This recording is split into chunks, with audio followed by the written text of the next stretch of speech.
ખબરોમાં બન્યા રહેવા માટે બેલ આઇકોન દબાવો અને એબીપી અસ્મિતાને સબસ્ક્રાઇબ કરો. ભારત બાયોટેકની આઈસીએમઆર અને નેશનલ ઇન્સ્ટિટ્યૂટ ઓફ વાયરોલોજી સાથે મળીને તૈયાર કરાયેલી કોરોના વેક્સિન કોવેક્સિનનું ક્લિનિકલ ટ્રાયલ આજથી અમદાવાદની સોલા સિવિલમાં શરૂ કરવામાં આવશે. સોલા સિવિલમાં આજથી દરરોજ 20 થી 25 લોકોને વેક્સિનની રસી આપવામાં આવશે. રસીકરણ અને તેના અસરની ફોલોઅપ સાથે સંપૂર્ણ પ્રક્રિયા 1 વર્ષ સુધી ચાલશે.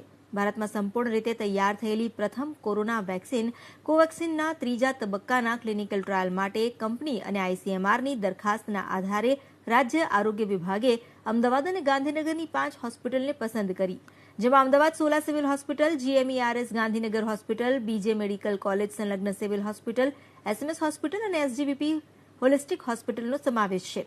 જોકે આ 5 હોસ્પિટલમાંથી હાલ ફક્ત સોલા સિવિલ હોસ્પિટલમાં જ ટ્રાયલ શરૂ થશે. હાલ કોરોના વેક્સિન કોવેક્સિન ટ્રાયલ માટે સોલા સિવિલ હોસ્પિટલ ખાતે આવી ગઈ છે અને કોલ્ડ સ્ટોરેજમાં હાઈ સિક્યુરિટી ઝોનમાં રાખવામાં આવી છે.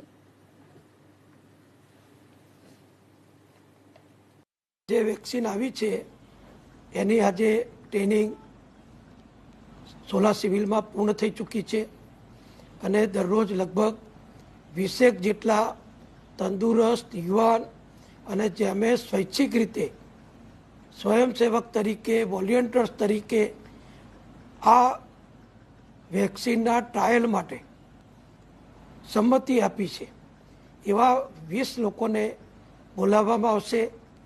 એમને વેક્સિન આપવામાં આવશે અને એમની તબિયત, એમના બીજા જે તબિયતના પેરામીટર્સ હોય એ બધું નિયમિત રીતે એના ઉપર દેખરેખ રાખવામાં આવશે.